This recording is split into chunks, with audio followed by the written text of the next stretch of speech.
आज Doubtnut app download करें। Doubtnut पर अपने सभी गणित, रसायन विज्ञान, भौतिक विज्ञान और जीव विज्ञान के डाउट्स का करो सफाया। बस प्रश्न की फोटो खींचो, एक ही प्रश्न को क्रॉप करो और तुरंत वीडियो सोल्यूशन पाओ। अभी डाउनलोड करें। हेलो दोस्तों, आपका प्रश्न है अधातु जो हमारे जीवन के लिए आवश्यक है और सजीव श्वसन में आवश्यक है। दूसरे भाग में यहाँ दे रखा है प्रश्न के अधातु जो उर्वरक में इस्तेमाल होता है। तीसरे भाग में दे रखा है धातु जो जल शुद्धिकरण में प्रयुक्त होता है। चौथे भाग में दे रखा है धातु जिसका बैंगनी रंग का विलयन एंटीबायोटिक के रूप में होता है। और पांचवें विकल्प में दे रखा है कि अधातु जो पटाखों में प्रयुक्त होता है। छठे भाग में दे रखा है एक मिश्र धातु जो विद्युत परिपथ में इस्तेमाल होता है। तो चलिए इस प्रश्न को हल करते हैं। तो दोस्तों ऑक्सीजन पहले जो भाग है इसको देख लेते हैं। पहले भाग में दे रखा है धातु जो हमारे जीवन के लिए आवश्यक और सजीव श्वसन में आवश्यक है।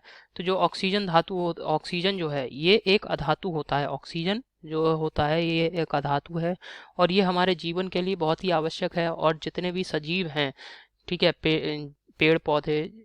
पेड़ पौधों को छोड़ करके जितने भी सजीव हैं, जीव जंतु और मनुष्य, ये सभी दोस्तों श्वसन क्रिया में ऑक्सीजन जो कि एक अधातु है इसका प्रयोग करते हैं। इसके बाद दे रखा है दूसरे भाग को हल करते हैं। इसमें दे रखा है धातु जो उर्वरक में इस्तेमाल होता है। तो दोस्तों नाइट्रोजन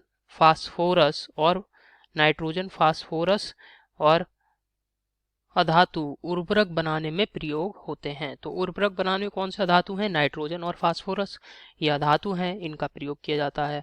इसके बाद दोस्तों पानी को शुद्ध करने के लिए कौन से अधातु प्रयोग करते हैं? जो क्लोरीन है और जो ओजोन है, ये जो अधात्विक पदार्थ हैं इनका प्रयोग हम पानी को शुद्ध करने में करते हैं। इसके अलावा दोस्तों चौथे भाग को हल करते हैं। तो आयोडीन जो होता है ये एक अधात्विक पदार्थ है और इसका बैंगनी रंग का जो विलयन होता है ये एंटीबायोटिक के रूप में आप इसको प्रयोग कर सकते हैं। इसके अलावा दोस्तों अब पांचवें भाग को हल करते हैं। तो पटाखों में कौन सा अधात्विक पदार्थ प्रयोग किया जाता है? तो सल्फर है और फास्फोरस है, ये जो अधातु हैं इनका प्रयोग पटाखों में किया जाता है। ठीक है।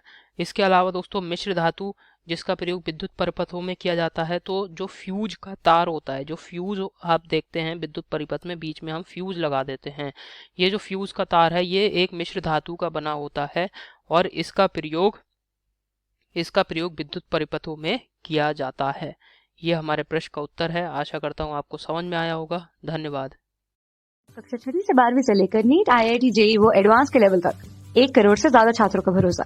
आज ही डाउनलोड करें डाउटनेट ऐप या व्हाट्सएप करें अपने सारे डाउट्स 8400 400 400 पर।